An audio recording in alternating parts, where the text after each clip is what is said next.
సంవత్సరాల తరబడి government job కోసం వేచి చూస్తున్నారా? కేవలం 8 నెలల్లో మీ కల నెరవేర్చుకోండి. వెంటనే కింది నంబర్స్‌కి కాల్ చేయండి. నమస్తే రమగారు. నమస్తే జయ. రమగారు, ఏదన్నా పెద్ద కథ చెప్పండండి. ఒక పతివ్రత కథ చెప్దామా? హ్మ్. పూర్వమట మాళవ దేశంలో పద్మాకరం అని ఒక పట్టణం ఉండేది. ఆ పట్టణానికి రాజు చంద్రసేనుడు. ఆయన భార్య పేరు మిత్రవింద. ఎంత బాగుందో జుట్టు పేరు. అయితే వాళ్ళకు సర్వజ్ఞుడు అని ఒక మంత్రి కూడా. చాలా కాలం రాజుగారికి పిల్లలు పుట్ల. ఈ మాళవ దేశాచారం ప్రకారం రాజులు ఏకపత్ని వ్రతులుగా ఉండాలి. ఓకే. ద్వితీయ వివాహాలు అవి కుదరవు. మనం కొన్ని దేశాల కథల్లో చూస్తాం, పెద్ద భార్యకి పిల్లలు పుట్టకపోతే ఇంకో పెళ్లి చేసుకున్నారు అనుకుంటా. 1, 2, 3 కని వెళ్ళిపోతారు. అలా పిల్లలున్నా లేకపోయినా కూడా వివాహాలు చేసుకునే విధానం ఉండేది. 5-6 రాణులు ఉండేవాళ్ళు. దక్షిణ నాయకులుగా ఉండేవాళ్ళు రాజులు. అదేం పెద్ద తప్పు వ్యవహారము కదా, ఆ కాలంలో నడిచేది అది, అంతే సహజమైన సంగతే. అయితే సంతానం కలగల. ఈ సర్వజ్ఞుడు జాతకాలు చూపించాడు, మంత్రి గారు పూజలు చేయించాడో ఏం చేసినా ఏమీ లేదు. క్రమంగా ఏమనిపించిందంటే, ఈ సంతానం లేకపోవడం అనేది ఒక పెద్ద హర్డిల్. ఎవరినైనా దత్తు తీసుకోవచ్చు, ఓకే, దత్తత తీసుకోవచ్చు. ఈ దత్తత తీసుకోవడానికి ఏమైంది, ఆయనకి సమీప బంధువులు తక్కువ ఉన్నారు. దత్తత క్లోజ్ కజిన్స్ నుంచి తీసుకుంటే రాజరక్తం ఉండాలి కదా వాళ్ళల్లో, అది కదా, లేకపోతే ప్రజలు తప్పట్టుకుంటారు. బయట వాడి నుంచో తీసుకొచ్చి ఇప్పట్లో లాగా ఇటీవల కాలంలో చేసినట్టుగా ఎక్కడి నుంచి అయినా తెచ్చుకునే విధానం ఆ రోజున లేదు. అవును, క్షత్రియ రక్తం కావాలి, అది కూడా రాజరక్తం. ఏదో ఒక తరంలో అయినా వాళ్ళతోటి రాజుతో క్లోజ్ రిలేషన్ ఉండాలి. అలా కుదరలా. ఆయన ముందు తరాల్లో ఆడపిల్లలు ఎక్కువ ఉన్నారు.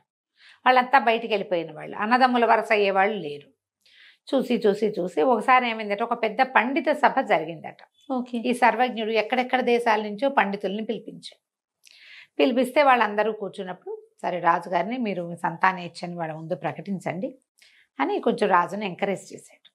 ఈ చంద్రసేన మహారాజు ఏం చేశాడు, అందరికీ దక్షిణలు తాంబూలాలు ఇచ్చాక, అయ్యా నాకు ఒక కోరిక, సంతానం కలగలేదు, మీరందరూ ఆలోచించి ఒక అత్యద్భుతమైన వ్రతాన్ని దేన్నైనా నాకు చెప్పండి. మా రాచకం అయిపోతుంది కొంతకాలం అయితే, నా తర్వాత ఎవరో ఒకళ్ళు ఉండాలి కదా అని అడిగాడు. వీళ్ళు పండితులు ఒక 10-12 మంది బాగా ఆలోచించి, రాజా మహత్తరమైనది, లోకక్షేమం కోరి చేసే పని ఒకటి చేయాలి నువ్వు, దాంతోపాటు నువ్వు సంతానాన్ని కూడా కోరుకోవచ్చు. ఓహో. ఈ లోకక్షేమం కోసం ప్రజలందరూ సుఖ సంతోషాలతో ఉండాలంటే లక్ష్మీ పూజ అత్యుత్తమమైంది. కాబట్టి బంగారు లక్ష్మీదేవి విగ్రహం చేయించి 6 నెలల పాటు రాజ్య విస్తరణ లాంటి వ్యవహారాలు, యుద్ధం జోలికి పోకుండా, ఓకే, రాజ్య విస్తరణ జోలికి పోకుండా 6 నెలలు భార్యాద్వితీయుడివై ఆమె లక్ష్మీ వ్రతం చెయ్యి, లక్ష్మీ పూజ చేయమన్నారు. పూజ ఎట్లా చేయాలి, ఏం చేయాలంటే సాంగంగా మనం చెప్పుకుంటాం కదా, శ్రీ సూక్త విధానంలో లక్ష్మీ పూజ చేయటం. నిత్యము భోజనాలు పెట్టాలి, ఎవరికైనా నిత్యము కొంత దానం చేయాలి, ప్రతిరోజు పూజ చేసుకోవాలి. ఓకే, సరే, రోజు ఒక బంగారు లక్ష్మీ విగ్రహం చేయించారు. మనమైతే ఇంతది కొనుక్కుంటాం, 10-15 గ్రామ్స్లో బుజ్జిది. అంతకంటే ఏం కొంటాం కదా. అవునండి. అందరి ఇళ్లలో ఇంతకంత పెట్టకూడదు, మనకు అదో సిద్ధాంతం. ఇంత బుజ్జి లక్ష్మీదేవిని పెట్టుకుంటాం మన వాళ్ళు. మనలో అయితే వాళ్ళు ఏం చేశారు, పెద్ద విగ్రహం చేయించారు. రాజు కదా, బంగారం అంతా కరిగించి చక్కగా లక్ష్మీదేవి విగ్రహం చేయించి సాంగంగా ఆమెను ప్రతిష్ఠ చేసుకుని పూజా మందిరంలో ప్రతిరోజు శ్రద్ధగా చేశారు పూజ. ఓకే. 5 నెలలు గడిచిపోయాక ఒకనాటి రాత్రి ఇద్దరు మేడ మీద పైన సౌధవ పరిభాగంలో పడుకుంటే ఇద్దరికి ఒకేసారి కల వచ్చింది. ఒకళ్ళ కల ఒకళ్ళకి చెప్పుకున్నారు, ఒకేసారి నిద్ర లేచి చెప్పుకున్నారు. వీళ్ళిద్దరికీ లక్ష్మీదేవి ఐరావతం మీద కూర్చుని ఒక తెల్లని ఏనుగునెక్కి సర్వాభరణాలు ధరించి వీళ్ళకి కనపడింది. కనపడి, పూర్వజన్మ కర్మవశాత్తు మీకు సంతానం లేదు, అపుత్రులుగా ఉన్నారు. ఓకే. కానీ ఈ ఇంతకాలం పూజ చేసినందుకు, శ్రద్ధాలోపం లేకుండా, భక్తి లోపం లేకుండా చేసినందుకు మీకు ఒక కూతుర్ని ప్రసాదిస్తాను. పోనీ సంతానం కుమారుడైతే ఏమవుతాడు, రాజ్యానికి ఉత్తరాధికారి అవుతాడు. కూతురు దౌహిత్రుడు రాజ్యానికి ఉత్తరాధికారి అయ్యే అవకాశం ఉంది. కాబట్టి మీ రాజ్యానికి ఉత్తరాధికారి కూడా లభిస్తాడు అని చెప్పి, అమ్మాయి మంచి లోక విఖ్యాతి పొందేటువంటి పతివ్రతగా ఉంటుంది. ఉత్తమరాలైన కన్యని మీకు కుమార్తెగా ప్రసాదిస్తానని చెప్పింది కళ్ళు. ఓకే. ఆవిడ లేచింది, మహారాజా ఏం కళ వచ్చిందంటే, మహారాజు కూడా నాకు కళ వచ్చింది అన్నాడు. వాళ్ళిద్దరూ ఒకళ్ళకొకళ్ళు చెప్పుకుంటే సేమ్ అదే కళ వచ్చింది. 6 నెలల పూజ పూర్తి చేశారు. ప్రతిరోజు నియమం ఉందిగా, నియమం ప్రకారం అన్నీ చేసిన తర్వాత ఆ తర్వాత 2-3 నెలలకి రాణి గారు గర్భవతి అయింది. గర్భవతి అయి చాలా విశేషంగా ఇవి చేశారు, సీమంతోత్సవాలు అన్నీ చేశారు. ఊరంతా పండగ చేసుకున్నారు, దేశం అంతా. అన్ని చోట్ల కొత్త కొత్త మొక్కలు నాటారు. యువరాణి పుట్టబోతోందని, అమ్మాయి పుడుతుందని తెలిసిపోయిందిగా. 10 నెలలకి చక్కటి సర్వాంగ సుందరి అయిన ఒక కన్య జన్మించింది దేవుడికి ఇచ్చిన బాలిక. ఆ పిల్లకి శ్రీదేవి అని పేరు పెట్టారు. చక్కగా ఉండేది, అందమైన పిల్ల, చాలా బుద్ధిమంతురాలు, గుణవంతురాలు, చెప్పిన మాట వినేది, ఏం చెప్పితే అది నేర్చుకునేది. రకరకాల విద్యలు నేర్పించారు. ఒక 12, 13, 14 సంవత్సరాల వయసు వచ్చింది. ఈ పిల్ల ఈ కోటకి అనుబంధంగా ఒక పెద్ద పార్క్ లాంటిది, ఒక తోట లాంటిది డెవలప్ చేశారు. అమ్మాయి స్నేహితురాలతో అక్కడ ఆడుకుంటూ ఉండేది. ఏదో బంతి ఆడుకునేవాళ్ళు. ఒకరోజు బంతులు ఆడుతుంటే పిల్ల అలసిపోయి ఒక అరుగు మీద కూర్చుంది. అక్కడ మామూలుగా అక్కడక్కడ కూర్చోడానికి శిలా వితర్దికలు అంటారు, చిన్న చిన్న రాతి సోఫాలు చేయిస్తారు కదా కుర్చీలలో, ఈ మన పార్కుల్లో కూర్చుంటే దూరం నుంచి ఒక పరివ్రాజక ఒక ఆవిడ నడిచొస్తుంది. ఈ పరివ్రాజక పేరండి, పరివ్రాజక అంటే చెప్తావు, సన్యాసిని. పరివ్రాజకులు అంటారు వాళ్ళని, లేడీస్, ఆడ సన్యాసుల్ని. ఆమె ఒక కాషాయ వస్త్రాలు ధరించి జుట్టది మూడేసుకుని ఉంది, యోగినిలాగా ఉంది. దూరం నుంచి వస్తూ ఈ వెలిగిపోతోంది పిల్ల, సర్వాభరణాలు ధరించి అందంగా చక్కగా ఉంది. 14 ఏళ్ల పిల్ల అంటే కొంచెం కంటికి నదరగా కనపడుతుంది, చిన్నతనం కాదు, ఎదిగిన వయసు కనిపిస్తూ ఉంటుంది. ఆవిడ అట్లా చూస్తూ దగ్గరకు వచ్చింది. దగ్గరకు వస్తే పిల్ల లేచి నిలబడింది. పెద్దవాళ్ళని చూస్తే దండం పెట్టాలి కదా, పైగా ఇప్పుడు యోగినిలాగా ఉంది. నమస్కారం చేస్తే ఆవిడ చాలా సంతోషించి, అమ్మాయి నీ సౌందర్యము, సౌందర్యాతిశయము, నీ వినయాతిశయము కూడా నన్ను ఎంతో ఆకర్షించాయి, చాలా బాగుంది. విశేషంగా నీకు ఒక మాట చెప్తాను, నువ్వు ఇంత అతులోక సౌందర్యవతివి, నీకు అత్యద్భుతమైన వరుడు కావాలి. నువ్వు లక్ష్మీ స్వరూపంలాగా ఉన్నావు, విష్ణు స్వరూపుడైన యువకుడితోటి నీకు వివాహం జరగాల్సి ఉంది. గంధవతీపురపు యువరాజు భద్రేశ్వరుడు అనే రాజుగారి కుమారుడు సుందరేశ్వరుడు నీ వరుడు, అతనితో నీకు వివాహం జరగాలి. అతను నీకు అనురూపుడైన వరుడు. ఓకే. వివాహం జరిగాక ఏవో రకరకాల ఇబ్బందులు వస్తాయి, కానీ నీ పాతివ్రత్యంతో కథ అంతా చక్కబడుతుందమ్మా. ఎంతో కాలం రాజ్యం చేస్తావు, నీ తండ్రి రాజ్యానికి కూడా నువ్వు రాజును ప్రసాదిస్తావు, అంటే కొడుకులు కలుగుతారు. అయితే ఈ పిల్లకి మధ్యలో కొన్ని కష్టాలు వస్తాయి కానీ అన్నది వినపడింది గట్టిగా. ఏం కష్టాలు వస్తాయో చెప్పు, ఏం కష్టాలు వస్తాయో చెప్పమని బతిమలాడింది. ఆవిడంది, అమ్మ అవన్నీ చెప్పకూడదు, అవన్నీ దైవ రహస్యాలు. నీకు భర్త మాత్రం సుందరేశ్వరుడే. నిజాన్ని నేను ఇది కూడా చెప్పకూడదు, కానీ నీ సౌందర్యాశయం చూసి చెప్పాలనిపించింది. సుందరేశ్వరుడే నీ భర్త. అయినా కథ సుఖాంతమే అవుతుంది, నీకేం భయం లేదు. ధైర్యంగా ఉండు, అమ్మని ఆరాధించు, నీ వినయాతిశయాన్ని బట్టి పోగొట్టుకోవద్దు. ఓకే. వినయాన్ని పోగొట్టుకోకూడదు అని చెప్పి వెళ్ళిపోయింది. ఈ అమ్మాయి గబగబా లోపలికి కోటలోకి వెళ్ళిపోయి, ఎవరు ఈ రాజ్యం ఏమిటి, ఈ భద్రేశ్వరుడు ఎవరు, ఆయన కుమారుడు ఎవరు, అవన్నీ కనుక్కొని పెట్టుకుంది. ఇక అతన్నే ఇంకా మనసులో పెట్టుకుని ఉందన్నమాట. తర్వాత ఒక సంవత్సరంన్నర పోయాక వాళ్ళ నాన్నగారు ఏం చేశారు, స్వయంవరం ప్రకటిస్తామన్నారు. ఈ అమ్మాయి ఏమనుకుంది, ప్రకటించని, అందులో సుందరేశ్వరుడు ఎవరో చూసుకుని ఆయనకే పెళ్లి చేసుకుంటే సరిపోతుంది. నాకు ఇతనితో వివాహం కావాల్సి ఉండి అవుతుందని ఆవిడ చెప్పినప్పుడు తండ్రి స్వయంవరం ప్రకటించిన అతను రాకుండా ఎందుకుంటాడు, చుట్టుపక్కల అన్ని రాజ్యాలకి వెళ్తుందిగా పిలుపు, అతనే వస్తాడు అని స్థిమితంగానే ఉంది. చక్కగా రోజు లక్షణంగా లక్ష్మీ పూజ చేసుకునేది, బుద్ధిమంతురాలుగా ఉండేది. కొంతకాలానికి స్వయంవరం ప్రకటించారు. ఓకే. చుట్టుపక్కల రాజ్యాల రాకుమారులందరూ వచ్చారు.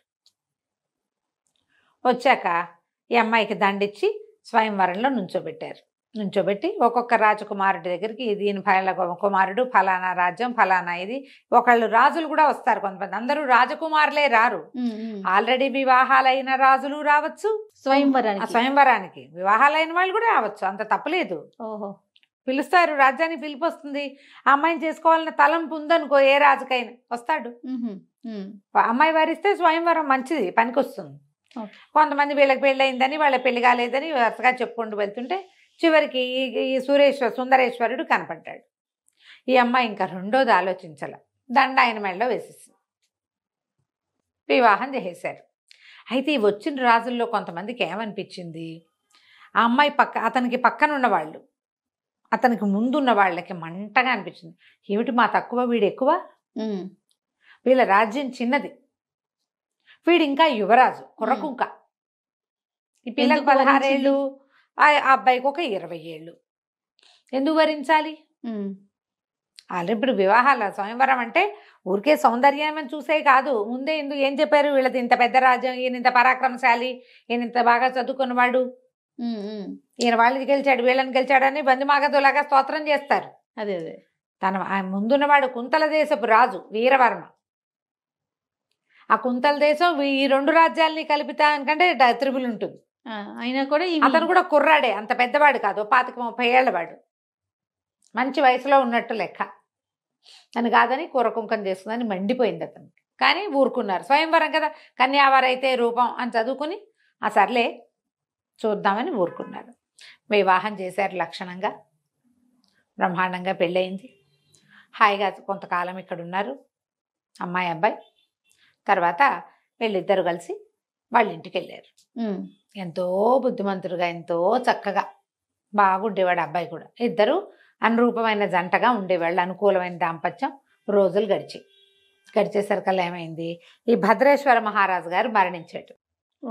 ఆయన కుమారుణ్ణి రాజుని చేశాడు, రాజు అయ్యాడు. కొంచెం రాజ్యం సెటిల్ అయ్యే టైంకి ఆ కుంతల దేశపు వీరవర్మ ఉన్నాడు కదా, అతనికి రగులుతూ ఉంది, ఇంతకాలమైనా పోలా, 4-5 సంవత్సరాలు గడిచింది. చుట్టుపక్కల స్నేహితులందరినీ కూడగట్టుకుని, ఇది చిన్న రాజ్యం, ఈ రాజ్యానికి ఎవడి పక్కనుందో వాడు కలుపుకోవచ్చు, కానీ వీడిని ఓడించి తీరాలి, ఓడించేసేయాలి, అంటే అడవుల దారి పట్టించాలి ఈ అమ్మాయిని, కుర్రాన్ని వరించినందుకు అని చెప్పి ఒక 5-6 రాజులని కూడగట్టుకుని వీళ్ళ మీద దాడికి దిగాడు. దిగేసరికి ఇంకా కొట్లైపోయారు మంత్రులు. సైన్యాధిపతి చనిపోతూ సైన్యాధిపతి రక్తం ఓడుతున్న దీంతో పరిగెత్తుకుంటూ వచ్చి, మీరు తప్పించుకోండి, బతికుంటే బల్సాకు తినచ్చు.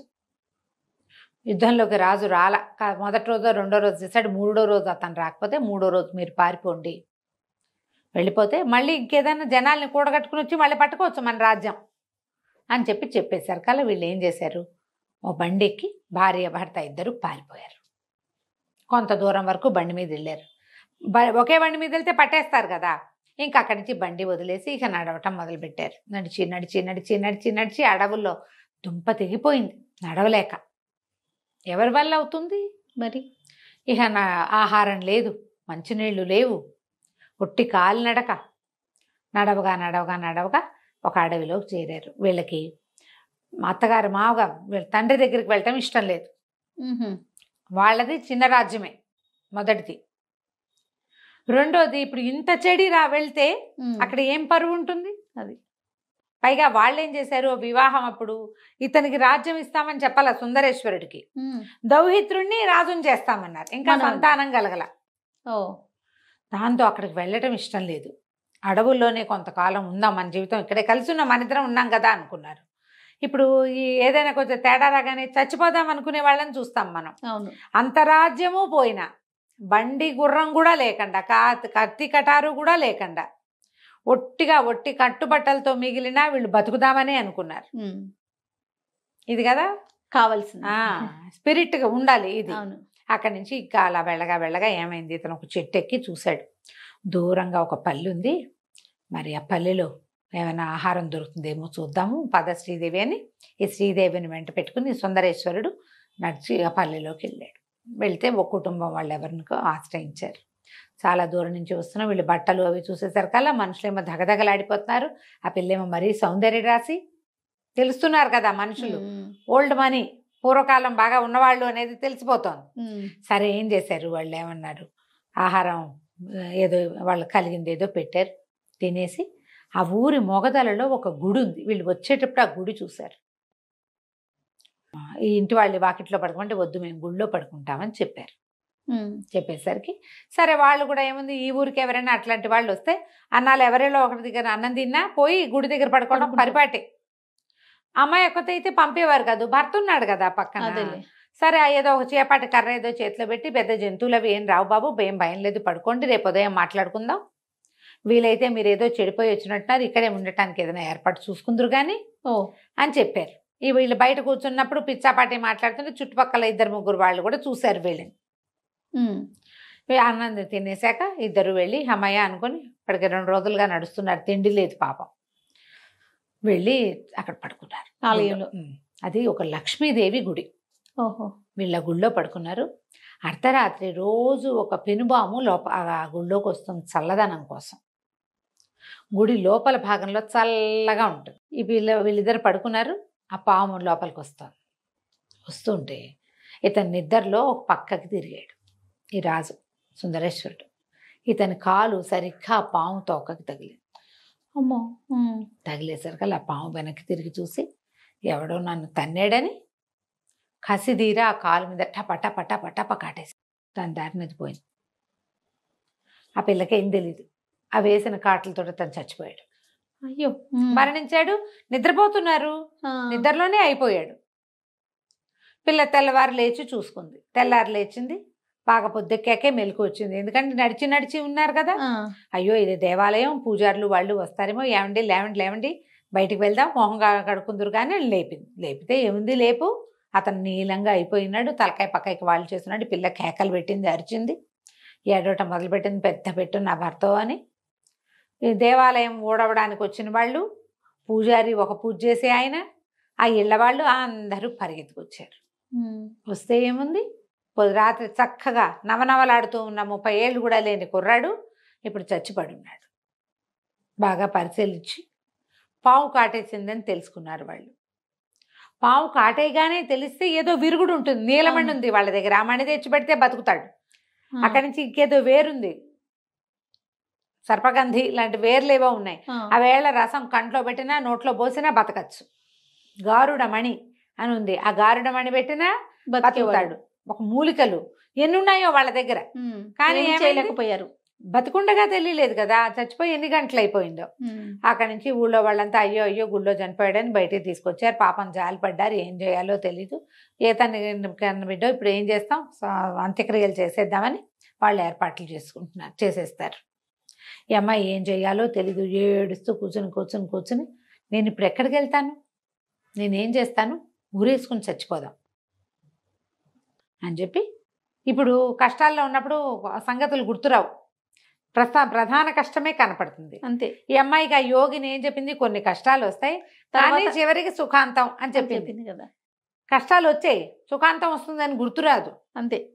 మీ నాన్నకే నువ్వు సంతానాన్ని ఇస్తావు, అంటే తండ్రికి నీ కొడుకుని ఇస్తావు అన్న మాట కూడా గుర్తులేదు. ఇంకా భర్త చచ్చిపోయాడు, నేను కూడా చచ్చిపోవాలి. ఈ అమ్మాయి ఏం చేసింది, ఏడుస్తూ అట్లా నడుచుకుంటూ వెళ్ళి అక్కడ ఒక పెద్ద మర్రి చెట్టు ఉంటే మర్రి ఊడలు సన్నగా వేళ్లాడుతున్నాయి. ఈ పిల్ల గట్టిగా ఒక గట్టులాగా గట్టుంది, ఆ గట్టెక్కి ఆ మర్రి ఊడల్లాగి మెడకి ఊరిపోసుకోపోయింది. ఊరేసేసుకుంటుంది. ఇప్పుడు ఆమె భర్తని ఆ అంత్యక్రియలు జరిగే లోపల నా పని కూడా అయిపోతుంది. ఆయనతో పాటు చితెక్కుదామని తోచల అమ్మాయికి, తన దారిని తను ఊరేసుకోవడానికి వెళ్ళిపోయింది. ఈ మెడకి ఎప్పుడైతే ఈ తాళ్ళు బిగించుకుని గట్టిగా బిగించుకుంటుందో అప్పుడు ఆకాశంలో నారద మహర్షి తిరుగుతున్నాడు, ఎక్కడికో వెళ్తున్నాడు, నారాయణ నారాయణ అంటూ. ఆయన దిగొచ్చాడు కిందకి. అమ్మాయి ఎందుకమ్మా ఇంత పని చేస్తున్నావు అంటే వల్ల ఏడిచింది. నేనేం చేయను, రాజ్యం పోయింది, దిక్కు లేదు, అక్కడ ఎవరున్నారో, ఎవరు బతుకున్నారో, ఎవరు చచ్చిపోయారో తెలీదు, మా అమ్మ నాన్నలు, మా ఊరు ఎక్కడుందో కూడా నాకు తెలీదు, అతనేమో ఇట్లా మరణించాడు, ఏ కారణంతో మరణించాడో కూడా తెలుసుకోలేదు, ఎప్పుడు మరణించాడో కూడా నాకు తెలీదు, ఇక నేను ఎందుకు నా జీవితం అనేసరికి అతను అన్నాడు, కాదమ్మా నువ్వు అమ్మవారి అంశతో ఆ వరంతో పుట్టావు, నీ మొహం చూస్తే నీకు వైధవ్య చిహ్నాలు నాకు కనిపించట్లా, వైధవ్యం రాసి కనిపించట్లేదు, చిరంజీవిత్వము తర్వాత సంపూర్ణ 5వ తనము కనపడుతున్నాయి, ఆయుష్మంతురాల్లాగా ఉన్నావమ్మా, నా మాట విను, నువ్వు ఈ పక్కన ఒక దేవాలయం ఉంది, ఆ దేవాలయంలో కూర్చొని లక్ష్మీదేవిని ప్రార్థించు, నువ్వు ఇప్పటిదాకా లక్ష్మీ పూజ చేస్తావు, అమ్మవారు ఏదైనా నిన్ను కరుణిస్తుంది, వాళ్ళ అవన్నీ ఏర్పాట్లు అయ్యే లోపల ఏదైనా జరగచ్చు, నువ్వు వెళ్ళమన్నాడు. సరే అమ్మ ఏం చేసింది, ఆ మహిళతోటే భర్త చనిపోయాడు, పోయి మళ్ళీ మా దేవుడ మందిరంలో కూర్చుంది. అది ఇంతెత్తు లక్ష్మీదేవి విగ్రహం, ఆ లక్ష్మీదేవి ఎదురుగుండా కూర్చుని ధ్యానంలో తదేక దీక్షతోటి కూర్చుని ఒక గంటన్నరకి ఆ లోపల అంతరాలయం నుంచి ఒక పెద్ద వెలుగులాగా వచ్చి అమ్మవారు ప్రత్యక్షమైంది. లక్ష్మీదేవి, అమ్మాయి ఇవాళ ఒక్కరోజు పూజ చేస్తే రాలా, పుట్టిననాటి నుంచి చేస్తూ ఉంటే మనకు అవసరమైనప్పుడు ఫలితం కనపడుతుంది. అంతే, అప్పటికప్పుడు చేస్తే ఎట్లా వస్తుంది? చిన్నప్పటి నుంచి నేర్చుకోవాలి. అయితే అమ్మ ప్రత్యక్షమై ఆవిడ ఏం చెప్పిందంటే, నీకు నీ కర్మవశాత్తు జరిగింది, కొంతసేపు వైధవ్యాన్ని అనుభవించాలి నువ్వు, అందుకని సగానికి పైగా సమయం నిద్రలో గడిపించేశారు.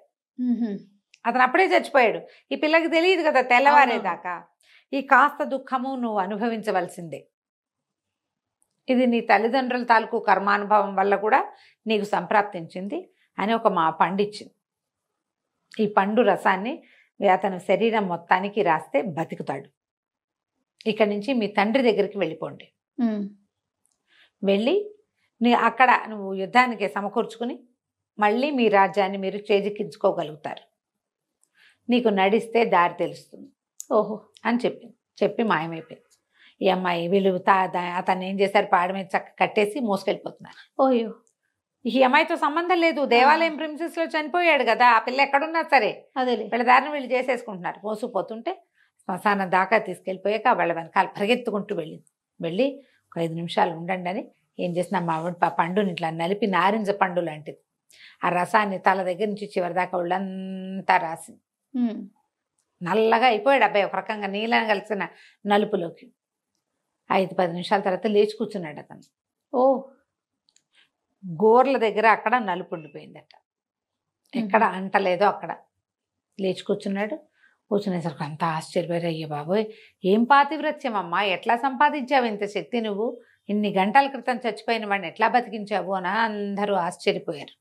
నేను కాదు నాయన బతికించింది, మీ ఊర్లో ఉన్న లక్ష్మీదేవి, ఆవిడే నాకు ఈ వరం ఇచ్చిందని చెప్పేసరికి వాళ్ళు వీళ్ళు ఏం చేశారు, ఆ దేవాలయం అంతా మళ్ళీ శుభ్రం చేసి బోల్డని కొలుపులు చేసి అమ్మవారికి పూజలు జరిపించి, మరి తను చనిపోయాడని భావించారు కదా, సరే వీళ్ళిద్దరికి ఆ భోజనం పెట్టి వీళ్ళకి బాగా శ్రమ తీరేదాకా ఉంచుకుని తర్వాత 2 మనుషులు తోడొచ్చి ఆమె రాజ్యం దాకా దింపారు, ఆ శ్రీదేవిని సుందరేశ్వరుణ్ణి. ఓ, వీళ్ళు ఆ రాజ్యానికి ఎల్లల్లో ఉన్నారు, దానికి సంబంధం లేదు. కానీ వీళ్ళ సరిహద్దులు దాటితే వాళ్ళ రాజ్యంలోకి వెళ్ళిపోతారు, ఆ పద్మాకరానికి వెళ్తారు. అక్కడి నుంచి ఇక మాళవ దేశం వైపుగా నడిచి వెళ్ళి తండ్రిని కలుసుకున్నారు. తండ్రికి ఆల్రెడీ వార్త వచ్చింది, కూతురు అల్లుడు ఏమైపోయారో అని వెతుకుతున్నారు. కానీ వాళ్ళు అప్పటికే ఏం చేశారు, చాలా మటుకు సైనిక బలాల్ని సమకూర్చుకున్నారు. ఒకవేళ అల్లుడు తమ దగ్గరికి వస్తే యుద్ధానికి వీలుగా అనమాట. ఈ సమకూర్చుకున్న బలాలతోటి ఇంకొక 6 నెలలు ప్రయత్నం చేసి మళ్ళీ వీళ్ళు అక్కడ కుంతల దేశం మీదకి యుద్ధం చేశారు. ఓకే, అందరినీ కలుపుకున్నాడు ఆయన. నా కూతురికి స్వయంవరం చేసుకునే అవకాశం లేదా, పైగా ఈ రోజు స్వయంవరమై నువ్వు ఈ రోజు యుద్ధం చేస్తే బాగుంటుంది, స్వయంవరమైన 5 సంవత్సరాలకి ఆ కక్ష మనసులో పెట్టుకుని ఇంత పని చేశాడని కొంతమంది స్నేహితులకు ఉత్తరాలు రాసి ఇట్లా మా కూతుర్ని అల్లుడిని దారులు పట్టించాడు, అడవి దారులు పట్టించాడు దుర్మార్గుడు అని రాసేసరికి వాళ్ళు మేము కూడా వస్తా ఉన్నారు. అందరూ కలిసి మళ్ళీ కుంతల దేశం మీద పడ్డారు. యుద్ధంలో వీరవర్మ ఓడిపోయాడు. వీళ్ళకి ఆ రాజ్యం కూడా దొరికింది.